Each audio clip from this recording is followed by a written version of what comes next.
Crysis franchise has always been known for its great graphical fidelity and gameplay mechanics and controls. So this year, when EA and Crytek announced that they would be releasing Crysis 3, I was stoked. I enjoyed the first and second installments of the Crysis series, so I'm hoping that Crysis 3 will feel the same joy that those two games did. Now this week I got my hands on the open beta for Crysis 3's multiplayer. So we're going to be having a look at some of the gameplay mechanics, graphical options, controls, as well as how it plays. Now please sit back, relax, and enjoy the video.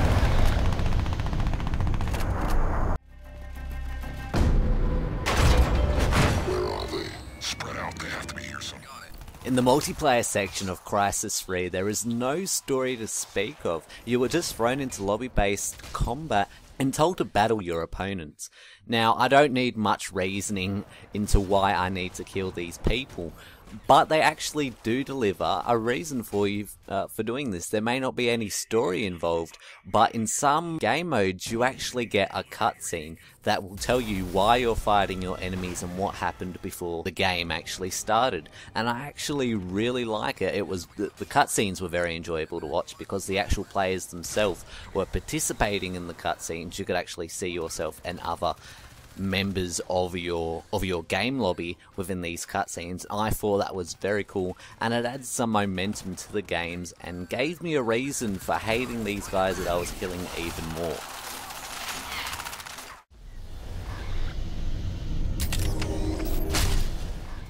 When it comes to gameplay, Crysis 3 delivers. Being able to be in a nanosuit and tearing everything apart is an amazing feeling. You are no longer an ordinary marine. You own the nanosuit, one of the most powerful engineering tools within the military at the time. You can jump off large buildings, crush your enemies' skulls when landing. You can become invisible, flank your enemies, and then kill them with a single press of a button. It's an amazing feeling, and you really can feel the impact of the blows that you give to your enemies when you hit them. But sadly, this doesn't stop Crysis 3 from feeling generic. There are a lot of problems with the gun balancing and how long it takes to kill somebody. There are some major problems within the beta at the moment, and you have to really consider this is a beta and this may not be what the final game will deliver, but it really makes me worry because the release date isn't too far away and they've got to clear up a lot of these issues before then, and I don't feel like they can do it. The shotguns are way too powerful, the assault rifles aren't powerful enough, and the light machine guns don't even feel like they have any presence within the game. I feel like if they can change all of these before the full game is released,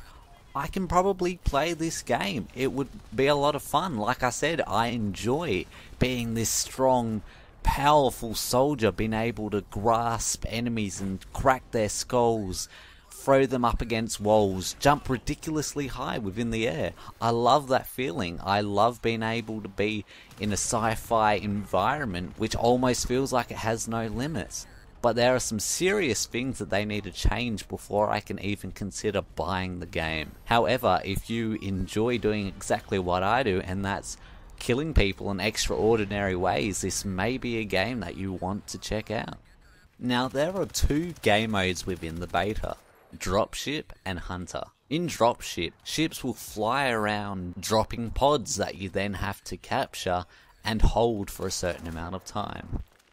Whoever has the most points after the round wins. In Hunter, you either start off as a large group of C.E.L.L. operatives or as the Hunter.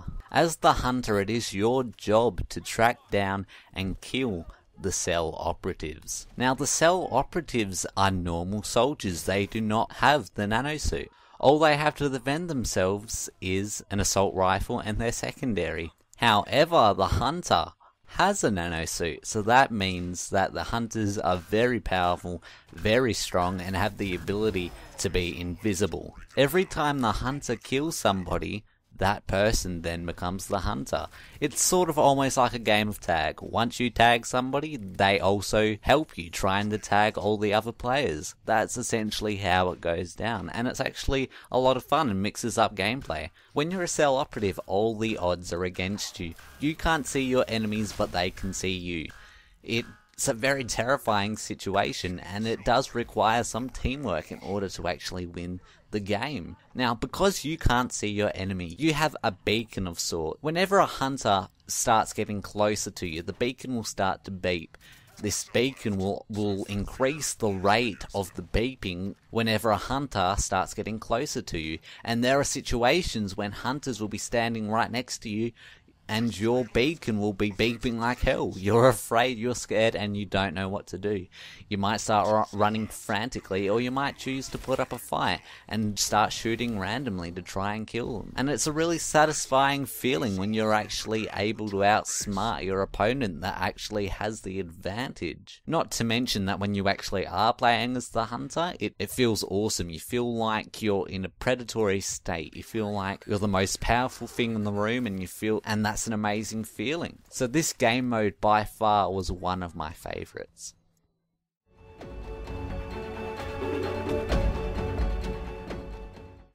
When it comes to graphics, Crysis 3 does not disappoint. It is a beautiful looking game, and you're gonna need a pretty good PC rig if you want to run this at the highest settings possible. However, I noticed that there were quite a lot of texture pop-ins, which was actually really weird for me to see. Usually that isn't something that I've ever seen within a Crysis game before, and I'm hoping that this is just an issue with the beta coding, and hopefully this won't happen with the full version of the game. Now, when it comes to the graphical options, you actually have a lot. You can choose from some pre-made options from lowest, medium, high, highest, and ultra. But if you want to, you can also customize these, so you might not want DirectX 11 on, which I don't know why you would, but maybe you don't want it on, so you can turn that off if you wanted to, or maybe you want some other option to be turned off and another one to be turned on. You can all do these within the options menu.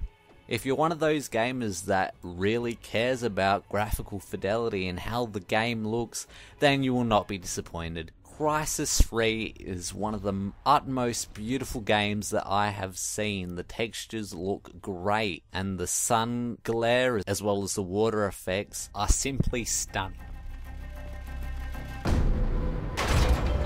Where are they? Spread out, they have to be here somewhere. Fire specialist arrows.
It's been Mike from ShackAttackGaming. Thank you all very much for watching.